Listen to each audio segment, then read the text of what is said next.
Ankleshwar public સ્કૂલમાં મહિલા દિવસની ઉજવણી કરવામાં આવી. અંકલેશ્વર પબ્લિક સ્કૂલમાં આંતરરાષ્ટ્રીય મહિલા દિવસની ઉજવણી સોમવારના રોજ કરવામાં આવી, જેમાં મુખ્ય મહેમાન તરીકે ગીતા શ્રીવત્સન, અતિથિ વિશેષ તરીકે મિસેલ ગણેશની, રશ્મિ જોશી અને ટ્રસ્ટના પ્રમુખ નાઝુ ફળવાલા, પ્રાઇમરી અને સેકન્ડરીના આચાર્ય કવિતા કાલગુડી અને પ્રી પ્રાઇમરી અને પ્રાઇમરીના આચાર્ય શ્રદ્ધા પટેલ તથા અન્ય ટ્રસ્ટીગણ, સ્કૂલના શિક્ષકોની ઉપસ્થિતિમાં મહિલા દિવસનો કાર્યક્રમ યોજવામાં આવ્યો હતો. ગીતા શ્રીવત્સન પોતાના વક્તવ્યમાં કહ્યું કે દરેક મહિલા પોતે પ્રતિભાવના જ હોય છે, પરંતુ એને એની કદર છુપાયેલી પ્રતિભાની શક્તિની ખબર હોતી નથી. સ્ત્રીઓએ પોતે જ પોતાની અંદરની શક્તિને ઓળખવી પડે અને સમાજમાં યોગદાન આપવા માટે આગળ આવવું પડશે.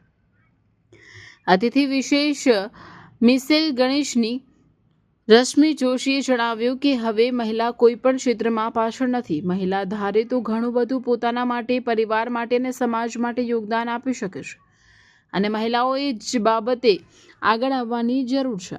સ્કૂલના પ્રમુખ નાઝુ ફળવાલાએ જણાવ્યું કે આજના સમયમાં મહિલાઓ દરેક ક્ષેત્રમાં ખૂબ ઝડપથી આગળ વધી રહી છે, દેશ અને સમાજના વિકાસમાં મહત્વનું યોગદાન આપી રહી છે.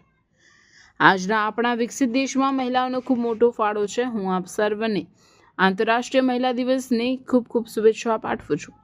આજના મહિલા દિવસની ઉજવણીમાં શિક્ષકો દ્વારા મહિલા દિવસની થીમ પર સાંસ્કૃતિક કાર્યક્રમોનું પણ આયોજન કરવામાં આવ્યું હતું. સ્કૂલ દ્વારા મહિલા દિવસના ભાગરૂપે શિક્ષકોનું અને એક્ટિવ વિદ્યાર્થીઓનું સન્માન પણ કરવામાં આવ્યું હતું. કાર્યક્રમમાં સ્વાગત પ્રવચન શિક્ષિકા ઇનિયાસ દડાવાલા દ્વારા અને આભાર વિધિ શિક્ષિકા મારિયા કાનુગા દ્વારા કરવામાં આવી હતી. Sanjay, respected Michelle Ganeshni ji, respected Rashmi Joshi ji, मेरे दोस्त इकबाल भाई, कौशल भाई, लतीफ भाई, Zahid Padwala, respected Kavita madam, Shraddha madam, respected teachers, respected non teaching staff, मेरे प्यारे स्टूडेंट्स, जहाँ भी रहेगी रोशनी लुटाती रहेगी, जहाँ भी रहेगी रोशनी लुटाती रहेगी. कभी किसी चिराग को मक्का की जरूरत नहीं होती. जहाँ भी जैसे कि महिला होती है, वो माँ होती है, बहन होती है, पत्नी होती है, दोस्त होती है. जब उसको माँ का रोल आया तो उसने बहुत ईमानदारी से अपने घर को संभाला. जब पत्नी बनी तो उसने अपने पति को कंधे से कंधे मिला के उसके विकास और उसके लिए जो भी कुछ करना था सब कुछ किया. बेटी बनी तो उसने घर की भलाई और अच्छी सोच के लिए उसने काम किया. और दोस्त बनी तो अपने दोस्त के लिए जो भी कुछ अच्छा कर सकती थी वो सब कुछ किया.